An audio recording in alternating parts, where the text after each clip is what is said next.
Right, so here I'm just going to test the volume.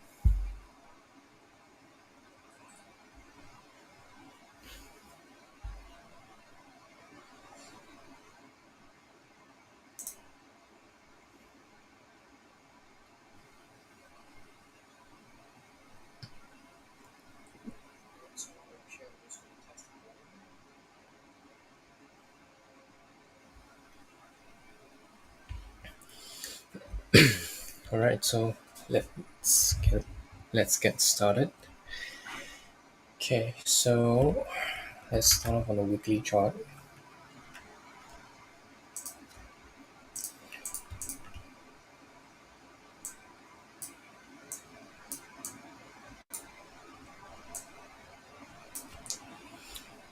Right, so for Nasdaq, um, we have a really nice run up into the mean threshold of this order block, right? And you can see that price has closed below the consequent encroachment of this CB here. So that's a good sign.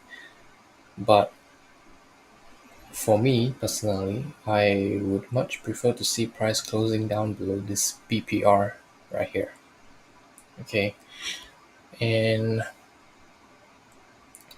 let's see if it wants to display lower next week.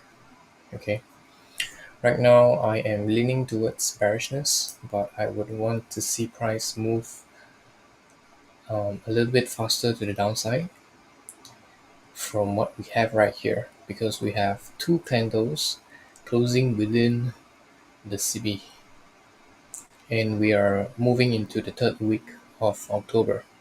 So I really want to see displacement next week. If not, it's more like a 50-50. All right. Because previous week I mentioned that because we have this candle closing within the CB, I would like to see this candle closing outside and below the CB's low. But obviously we did not get that. Okay. So right now, just have to be a little bit cautious for NQ, right?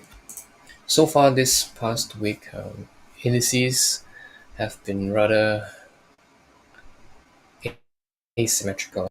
So you can see that Nasdaq is refusing to go lower, whereas Dow Jones and ES has no problems with that, right? So heading over to Nasdaq, ES, we can see that the reaction here was much more beautiful, right? Price reached into a BPR right here, and then we got this huge displacement closing below this CB right here. So I really like the reaction of ES. So for ES, next week I am anticipating distribution towards the relative equal lows down here, and probably if it wants to overextend into this weekly fair value gap, and maybe leave these lows for the end of October. Okay.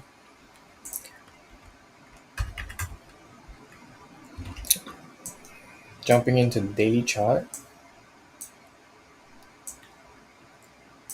you can see that we have a bearish order block right here. Okay, and we are closing below this bullish fair value gap, reaching down into the breaker and the bullish order blocks. I would like to see this fail, and then price just overextend lower. All right.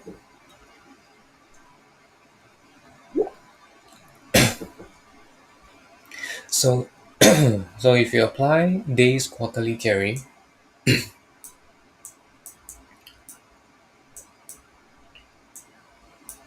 for the month of October, we have accumulation, and then we have manipulation. Right, it's trading above the monthly true open, which is right here. What I want to see is displacement during the third week, right? So accumulation, manipulation, distribution, power of three, right? I want to see that play out for ES. Similarly for NASDAQ as well, you can see that when you apply Day's quarterly theory, you have relative equal lows down here, you have your accumulation here, and then your manipulation right here. So next week, you really want to see the price displace lower, heading into the equal lows down here, and then overextending into maybe the weekly volume imbalance right here. Right, so right here, this is a weekly volume imbalance. So I want that. I'm looking at this as my next objective. Okay, with this, how am I gonna anticipate next week? Okay, so because next week we have a lot of medium impact news, and most of them are speeches. So speeches from the members of the Federal Reserve, but not Powell. Yeah, not Jerome Powell. So I think it's pretty okay. Next week it's gonna be a pretty okay week. So basically, I am anticipating Monday to be accumulation, Tuesday manipulation. So maybe Monday we trade lower, but then close back near the opening price, and then on Tuesday we open, trade out, do the swing, and then we start going lower. So basically, Tuesday high of the week is what I'm anticipating, right? Because for Wednesday and Thursday, let me just double check the news drivers. So Monday there is a red folder, Tuesday red folder as well, Wednesday there is no red folder. So I believe Tuesday is going to be the high of the week, and then we distribute lower heading into the end of the week, primarily Wednesday and Thursday, and then Friday we get some small retracement TGIF. So that is what I am anticipating for next week. Okay, and then maybe we have a continuation for the fourth week, but I'll leave that for next week. So this is my bias. Heading over to the dollar, it lines up nicely with what I'm anticipating for the indices. So the dollar, very sneaky here. Okay, I actually left this out. Okay, so this was the previous bullish fair value gap. So as you can see, the bodies of the candles here before making higher highs above this high. So this is a significant level, as you can see, once, twice. It it made lower prices. So because we have closed within it, and then you can see right here this week we went slightly right outside a little bit like a mohawk, as ICT likes to mention, but the bodies of the candles are closing above the consequent encroachment of this fair value gap right here, BPR specifically. So I believe next week we're going to see higher prices for dollar, minimum taking out this liquidity. Okay, this swing high here, and then if it wants to overextend, that would be the high of the weekly fair value gap, right? This high and this low. Okay, so on the daily you can see itself, it's basically also monthly power of 3, accumulation in Q1, manipulation Q2, turtle soup here, and then you see this reaction. So I'm expecting the trend to continue for dollar, right? And of course, if you are expecting higher dollar, that would be lower prices for euro dollar. So right here as well, accumulation, manipulation, and then distribution. On the weekly chart, let's take a look to see if there's any values that I can use. Okay, we have right here the volume imbalance that was previously utilized for higher prices, and then here we are reaching into it. 106,390. The high of this candle, it's 106,396. So right to the very pip, okay? And then you see that reversal. This is beautiful right here. On the daily, let's take a look if we have some BPRs aligning as well. Okay, so right here, perfectly played out to the pip, right? And then lower prices for euro. So this is very, very beautiful price delivery. Okay, so for euro, obviously we have our targets right on the monthly fair value gap high right here, right? So I think it's gonna reach into this area here. Okay, so that's for forex. Heading over into Hang Seng Index. Right, so far it's been pretty choppy for Hang Seng, but this was a really nice.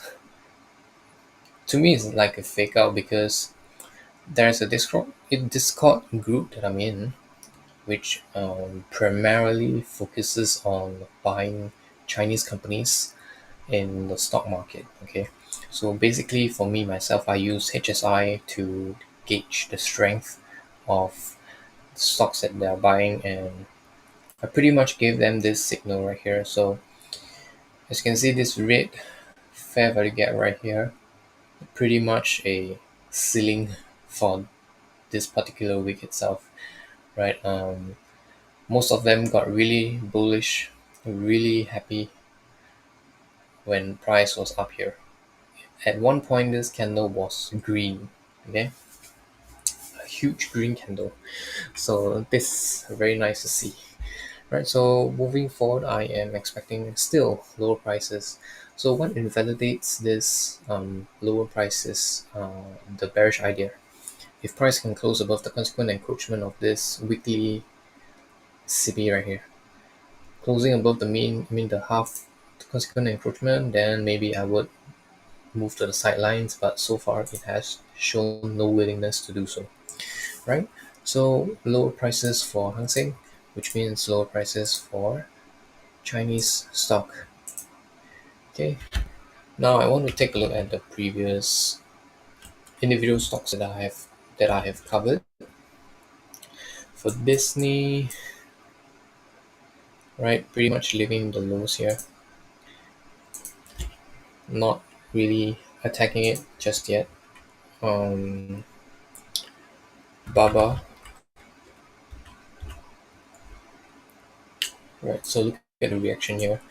Previously, I noted that this was a proportion on the block, these two upclose candles. So this is the mean threshold, and this is the opening price. So basically, I do not want to see any weekly candles closing above the mean threshold. So this would be invalidation right now for Baba for lower prices. So as you can see right here, I want to see this type of reaction whereby price remains heavy below this proportion of the block. Okay, and then we attack this sell side, and below this sell side, I would like to see speed.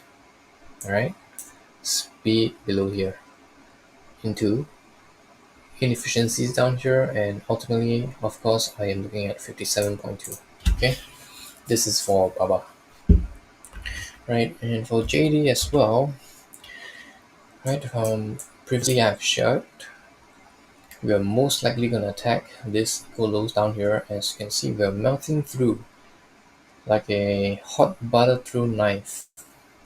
Okay, as ICT likes to say it. So this was supposed to be a support because it's a BPR, but as you can see, price didn't really respect this level here. It just went right through. So this is actually a very good indication that it's really, really bearish. And if that's the case, this lows, I think it's not a problem. I would most likely focus on this lows here because these lows are relative to this low. So I believe there's lots of liquidity down here, and I think it's going to be tagged. Right? This is for JD. Okay, very interesting price action here. JD. Right. So next, let's have a look at Tesla, anything just yet? Pretty choppy. Right, I'm not gonna comment anything on Tesla. And I think that's about it. Right, let's take a look at oil. US oil.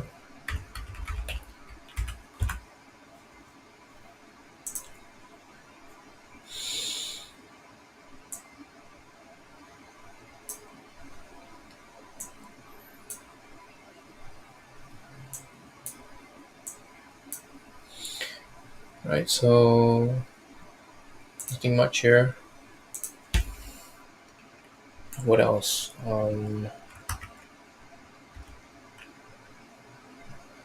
Interest rates. Oh no, I want to take a look at the Nvidia.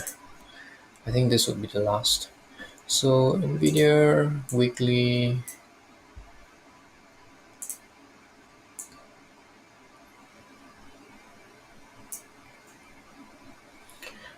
Okay, so on a monthly chart, okay, for Nvidia, this is a bearish order block. So basically, I do not want to see the monthly closing above the mean threshold of this entire range. Okay, and on a weekly itself, as you can see, it's trading right back up into the bearish order block. And if you just apply the fibs, 50% mean threshold right there, and then reverses. So I'm looking at this lows here, and then I want to see it overextending below this lows here into the old high. Okay, that is my target for Nvidia. Right. If you look back through my weekly forecast, you would see that this high was called way before. Okay. It's very amazing if you can watch this play out before it happens, right? So because this has happened, it would sound like I'm talking on hindsight, but you can review it to see if I am lying to you. Okay, if you have any doubts. Right, so with this, I think I'm gonna end the stream here. Right, let's just take a look at the macro chart. Right, anything that I missed out? Right, so just to highlight something here, because on the continuous chart we have not tagged this lows.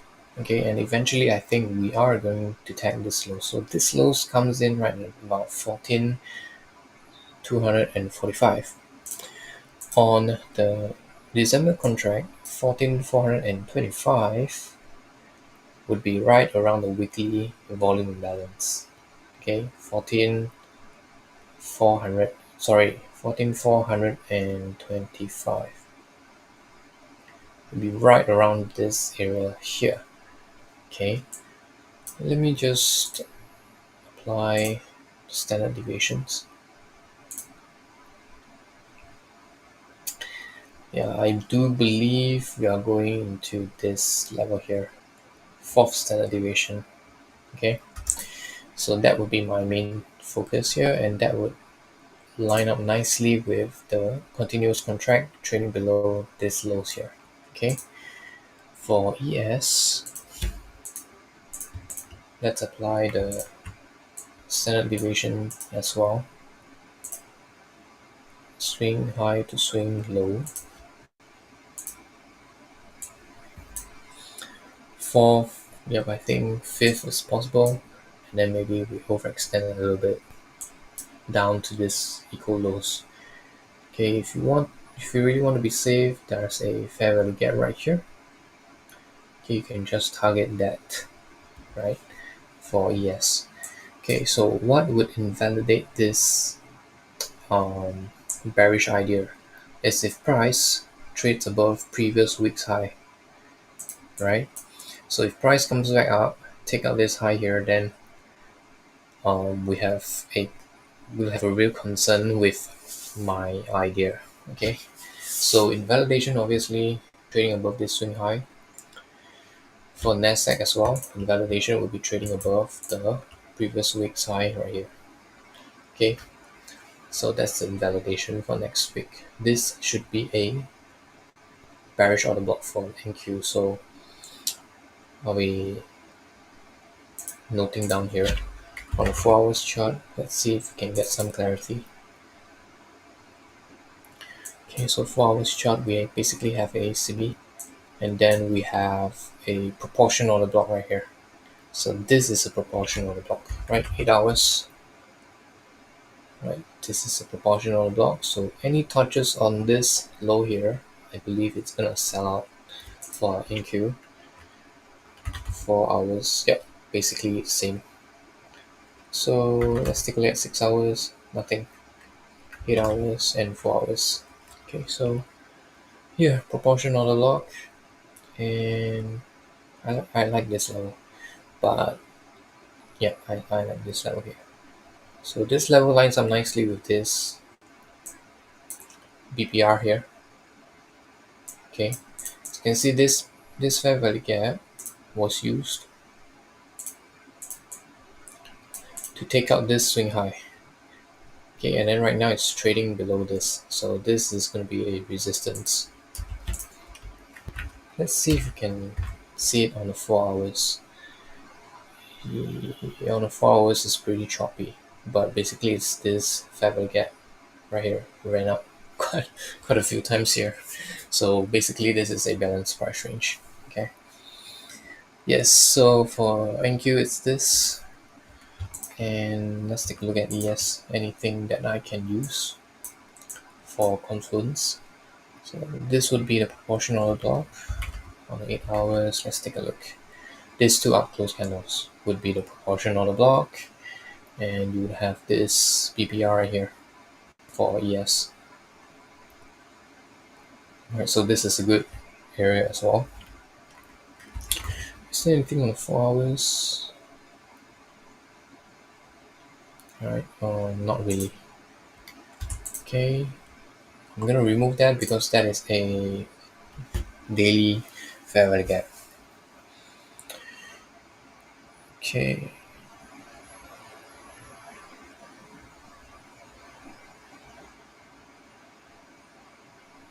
Four hours. 4 hours is right here.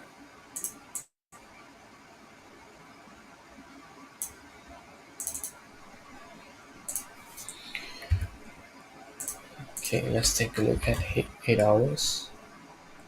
8 hours is right here. I'm just going to use the 8 hours because it's on a higher time frame.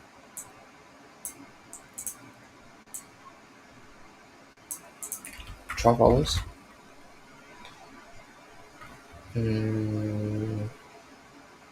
Yeah, I'm going to use 8 hours. So 8 hour BPR.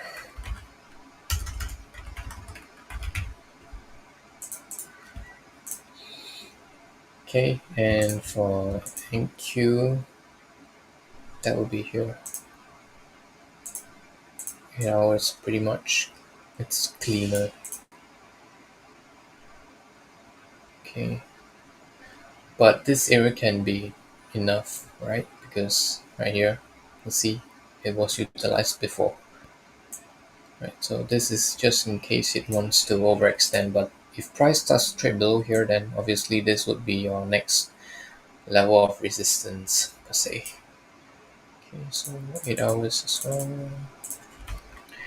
H8 BPR.